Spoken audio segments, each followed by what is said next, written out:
guys! Hi Leute! Welcome back Ich bin's wieder! to Benny's nice basement. Today we're looking at guard retention part 2. This time from our back or supine guard, whatever you want to call it. And first, like really quick, why are we even here? We mentioned quickly last time, if we can choose, we should typically be more in a seated guard and less in a guard like this, in the supine guard. But a lot of times we're forced here, right, by takedown, sweeps, after scramble, maybe he pushed me back from here like we said last time, right? And I also have sometimes the option to fall back voluntarily when he pressures me and I just want to put my legs back in the game so I'm not getting out-angled, right, or too much pressure put on me, right? So that's the main reason to be here. You can also go here by choice, of course, just because you like to play here. But one thing you should keep in mind, it's way more passive and reactive to play here than when I'm in a seated guard. Because when I'm seated, I can come up, go back to wrestling, I can jump in, attack from here on my back like this. I can't do this, right? I'm just reacting to Benny. So if I'm here and Benny is far away, right, it would make totally sense for me to come up, right? If I'm just waiting here and he's not coming, we were not doing anything, right? But as soon as he's coming, as soon as he's coming in, I want to get grips, right? I want to get grips on his hands, I want to get grip on his ankles are a lot of times a good choice, right? Sometimes we look for scoop grips so we can invert and stuff. But a lot of times we look for either ankle grips and or hand grips, right? Wrist grips basically. Like 2-on-1s here are great, ankle grips are great. And then you're looking for a good position to put your legs in, right? Like a guard. Reverse de la hiva guard, regular de la hiva guard. Get your legs on the inside so you can work on your either your double ankle sweeps, right? Or if you have one leg in, tripod sweeps we looked at. But for now, just keep in mind whenever you're here and as soon as someone comes in your reach, you want to use your legs, of course, to manage the distance so that it can squash you and get inside position with your legs. So generally you want an inside position with one leg, with both. You can shoot underneath, go into single leg X guards from here. And you could also, of course, come up if he's not putting too much pressure on you, right? But a lot of times if you're here, he will put pressure on you because he probably put you here in some way or form. He doesn't want you to get back up again, right? And then, like I said, always fight for grips with your legs. But just like be aware that I don't want to be here and just do nothing, right? And he just starts passing and I'm just like, oh, I'm not having anything. Okay, I need to have contact with all my limbs ideally, right? So I want grips with my hands, if he's lower, sometimes his head. Here I want grips on his ankles. So my hands and feet should always be in contact with him. Right? If I have a hand that's just like dangling here, it should do something. I could do something more useful with it, right? The same with the foot. If there's just like a foot dangling here, that's not really helpful generally. So why is it dangling here? Well, it could push him, it could help me create sweeps, get underneath for guards. So that's the basic idea in terms of what we're looking for, right? The next thing is how do we move and which posture are we assuming when we're on our back? The number one thing is to keep your legs close to yourself, right? Never want to be far away here, right? That's great for Benny. It's not good for me, right? Because I'm open here. He has a long lever to push me to the side. It's really hard to react from here, right? Everything's open, my hip is open.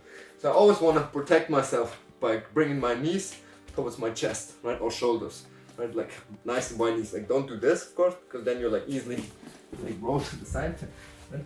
If I'm having them more on the side, right?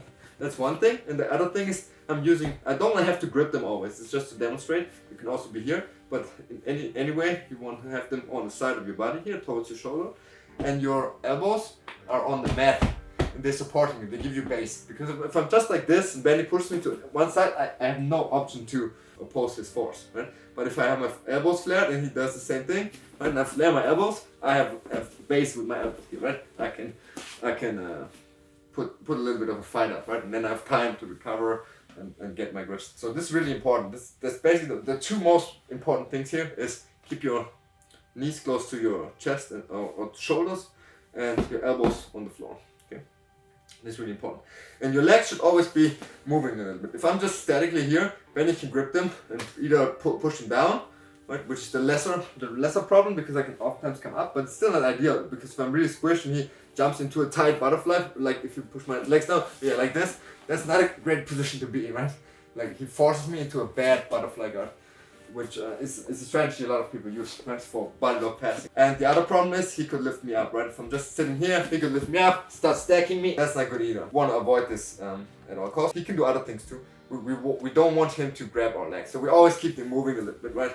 without losing the knee contact. So I'm not like moving like this, but I'm moving like this, right? In circles, always in circles, boom, boom, boom, boom, boom, boom. So he doesn't get my leg. And of course you're not doing this for too long because you're always looking for your own grips, but you have to be able to quickly avoid some grips. So he comes for grips, right? And I'm just like, I'm just going away and looking for my own grips on him.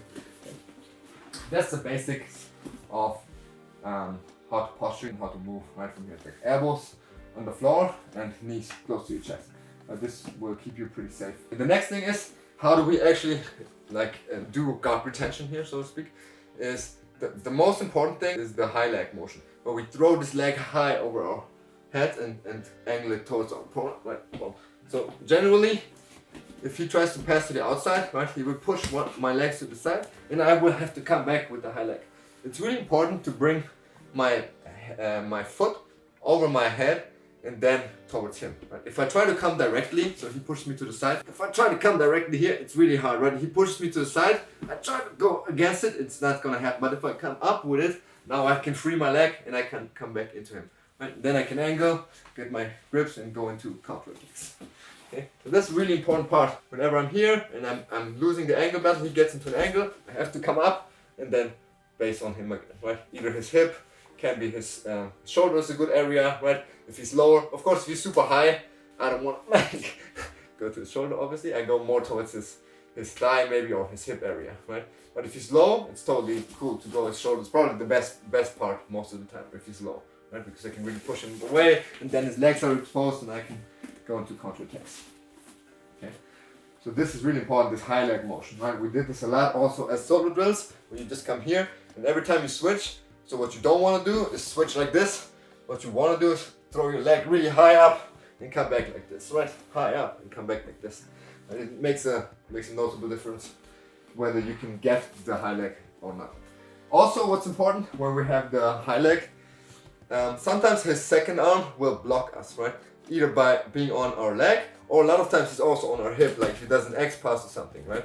So if he does an X-pass here, I just try to come over the top, and he maybe flares his elbow out. It's really hard for me to come over the top. So I have to swim on the inside with my knee here, right? Doing this basically like this knee pummel, right? So I'm pummeling in with my knee, and now I have a frame here, and then I can come back, right? That's one option. Or maybe he's really low, right? And I can't really get into him too much if his shoulder's forward.